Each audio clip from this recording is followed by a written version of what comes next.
കേരളം ഒരു പുതിയ സാമൂഹിക യാഥാർത്ഥ്യത്തിലേക്ക് കടക്കുകയാണ്. ഇത് സാമ്പത്തിക പ്രതിസന്ധിയല്ല, രാഷ്ട്രീയ പ്രതിസന്ധിയുമല്ല ഞാൻ പറയുന്നത്, മറിച്ച് ജനസംഖ്യയിലെ വലിയൊരു മാറ്റത്തെക്കുറിച്ചാണ്. കേരളം ഇന്ത്യയിലെ ആദ്യത്തെ ഏജിങ് സൊസൈറ്റിയായി മാറിക്കൊണ്ടിരിക്കുകയാണ്. അങ്ങനെയല്ലേ? കേൾക്കുമ്പോൾ വലിയൊരു അവകാശവാദമൊക്കെ ആയിട്ട് നിങ്ങൾക്ക് തോന്നുന്നുണ്ടാകും. പക്ഷെ യാഥാർത്ഥ്യം, കണക്കുകൾ പരിശോധിക്കുമ്പോൾ അത് അത്ര അതിശയോക്തിപരമല്ല.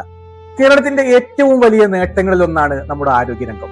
മികച്ച ചികിത്സാ സംവിധാനങ്ങളും ഉയർന്ന ജീവിത നിലവാരവും ഒക്കെ കാരണം കേരളത്തിലെ ആളുകൾ ഇന്ത്യയിലെ മറ്റേതൊരു സംസ്ഥാനത്തെക്കാളും കൂടുതൽ കാലം ജീവിക്കുന്നുണ്ട് എന്നാണ് കണക്കുകൾ പറയുന്നത്. ഇന്ത്യയിലെ ശരാശരി ആയുർദൈർഘ്യം ഏകദേശം 70 വയസ്സാണെങ്കിൽ കേരളത്തിൽ അത് 78 വയസ്സിനടുത്താണ് എന്നാണ് കണക്കുകൾ പറയുന്നത്.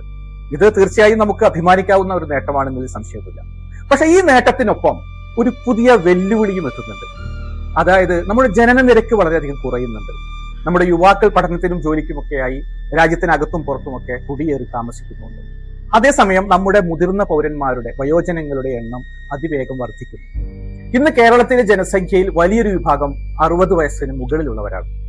വിദഗ്ധരായിട്ടുള്ള ആളുകളുടെ പ്രവചനമൊക്കെ നോക്കുകയാണെങ്കിൽ അടുത്ത ഒരു ദശാബ്ദത്തിനുള്ളിൽ, അതായത് 2036 ആകുമ്പോഴത്തേനും ഈ ശതമാനം ഇനിയും ഉയരുമെന്നാണ് പറയുന്നത്. അതായത് കേരളത്തിന്റെ ഭാവിയെക്കുറിച്ച് നമ്മൾ സംസാരിക്കുമ്പോൾ റോഡുകളും പാലങ്ങളും IT പാർക്കുകൾ തുടങ്ങിയ വികസനങ്ങൾ മാത്രമല്ല, മുതിർന്ന പൗരന്മാരുടെ ജീവിത നിലവാരവും പ്രധാന ചർച്ചാ വിഷയമാകേണ്ട ഒരു സമയമാണിത്. കാരണം വാർദ്ധക്യം എന്നത് വെറും കൂടുതൽ വർഷങ്ങൾ ജീവിക്കുന്നു എന്നതല്ല, ആ വർഷങ്ങൾ അവർ എങ്ങനെ ജീവിക്കുന്നു എന്നതാണ് യഥാർത്ഥത്തിൽ ചോദിക്കേണ്ടത്, അല്ലെങ്കിൽ നമ്മൾ മനസ്സിലാക്കേണ്ടത്. ഈ യാഥാർത്ഥ്യം തിരിച്ചറിഞ്ഞുകൊണ്ട് കേരളത്തിലെ വിവിധ സർക്കാരുകൾ കാലകാലങ്ങളായിട്ട് വയോജനങ്ങളുടെ ക്ഷേമത്തിനായിട്ട് നിരവധി പദ്ധതികൾ നടപ്പാക്കിയിട്ടുണ്ട്. പെൻഷൻ പദ്ധതി പോലുള്ളതൊക്കെ അതിന്റെ ഒരു ഭാഗമാണ്. ഇപ്പോൾ ഈ മേഖലയിലെ വിവിധ പദ്ധതികളെയും സേവനങ്ങളെയും ഒക്കെ കൂടുതൽ ഏകോപിതമായി മുന്നോട്ട് കൊണ്ടുപോകുന്നതിനായി അവയെ ഒരു പ്രത്യേക വകുപ്പിന്റെ കീഴിൽ കൊണ്ടുവരാനുള്ള നീക്കം പുതിയ സർക്കാർ ആരംഭിച്ചിരിക്കുകയാണ്. ഇത് സ്വാഗതാർഹമായ ഒരു സമീപനമാണ്.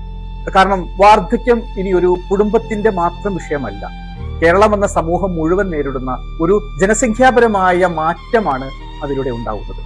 പക്ഷെ ഇവിടെ ഒരു പ്രധാന ചോദ്യം ബാക്കിയുണ്ട്. സാമ്പത്തിക സഹായവും ക്ഷേമ പദ്ധതികളും മാത്രം മതിയോ? പല കുടുംബങ്ങളിലെയും മക്കൾ വിദേശത്തോ മറ്റൊരു നഗരത്തിലോ ഒക്കെയാണ് താമസം. മാതാപിതാക്കൾ കേരളത്തിൽ ഒറ്റയ്ക്കാണ്. അതാണ് പ്രധാന പ്രശ്നം.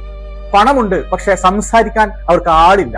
ഒറ്റപ്പെടലും മാനസിക സമ്മർദ്ദവും ഇന്ന് പല മുതിർന്നവരും നേരിടുന്ന വലിയൊരു വെല്ലുവിളിയാണ്. ഇത്തരം വെല്ലുവിളികൾ നേരിടാൻ ലോകത്തിലെ ചില രാജ്യങ്ങൾ വ്യത്യസ്ത മാതൃകകൾ പരീക്ഷിച്ചിട്ടുണ്ട്.